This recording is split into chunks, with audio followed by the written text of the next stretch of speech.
परम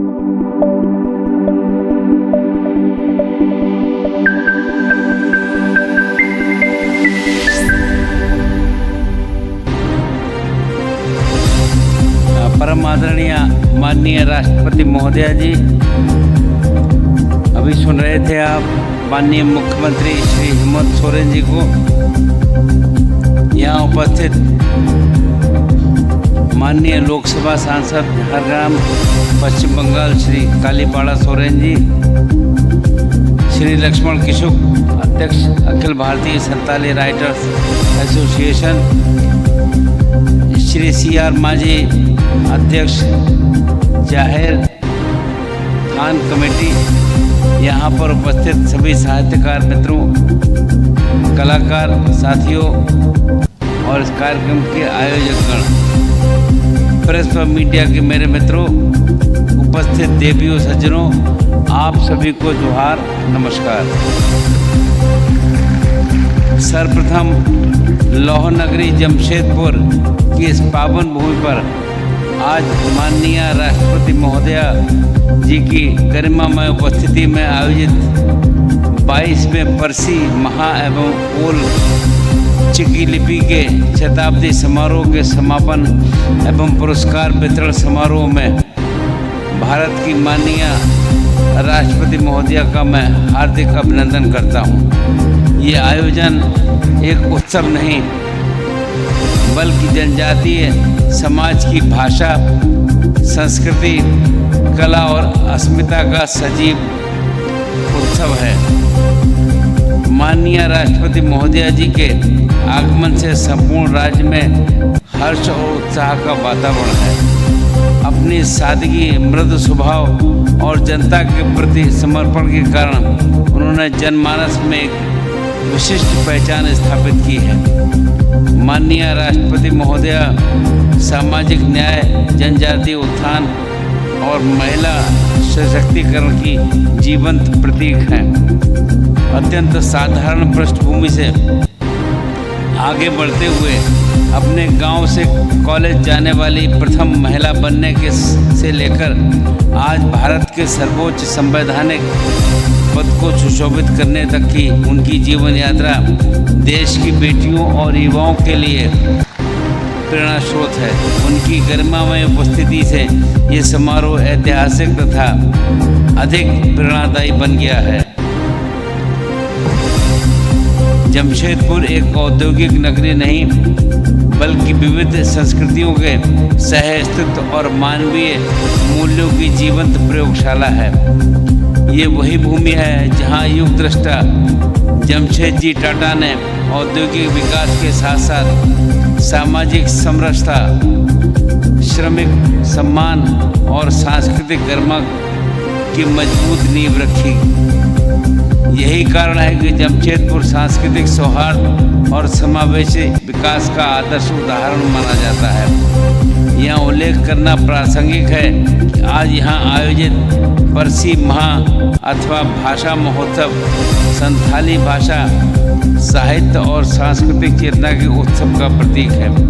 ये महोत्सव हमारी लोक संस्कृति, लोक स्मृति और सामुदायिक एकता का उत्सव है जो पीढ़ियों से हमारी पहचान को जीवित रखे हुए है। पूर्व प्रधानमंत्री भारत रत्न श्रद्धेय अटल बिहारी वाजपेयी जी की सरकार द्वारा वर्ष 2003 में 92वें संविधान संशोधन अधिनियम के माध्यम से संथाली भाषा को भारत के संविधान की 8वीं अनुसूची में सम्मिलित किया गया था। ये निर्णय संथाली भाषा और संस्कृति को राष्ट्रीय स्तर पर सम्मान प्रदान करने की दिशा में एक ऐतिहासिक उपलब्धि थी और ये मेरा सौभाग्य रहा है कि उस समय अटल जी की मंत्रिपरिषद का मैं सदस्य भी था। आज जब ओल चिकी लिपि के शताब्दी वर्ष का उत्सव मनाया जा रहा है तो ये अवसर महान समाज सुधारक पंडित रघुनाथ मुर्मू के अतुलनीय योगदान को स्मरण कराता है। उन्होंने व्यक्तिगत हित से ऊपर उठकर समाज, भाषा और संस्कृति के लिए अपना संपूर्ण जीवन समर्पित किया था। अल्प आयु में ही अपनी मातृभाषा को लिपि प्रदान करने का संकल्प लेकर उन्होंने ओल चिकी लिपि का सृजन किया था।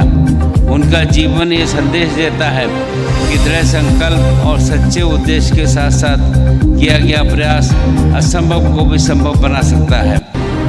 ओल चिकी केवल एक लिपि नहीं बल्कि संथाली समाज की वैचारिक चेतना, सांस्कृतिक गरिमा और पहचान का प्रतीक है। इस लिपि ने संथाली भाषा को शिक्षा, साहित्य और शोध के क्षेत्र में सुदृढ़ आधार प्रदान किया है। आज का भारत अपनी भाषा और सांस्कृतिक विविधता को अपनी शक्ति के रूप में आत्मसात करते हुए आगे बढ़ रहा है।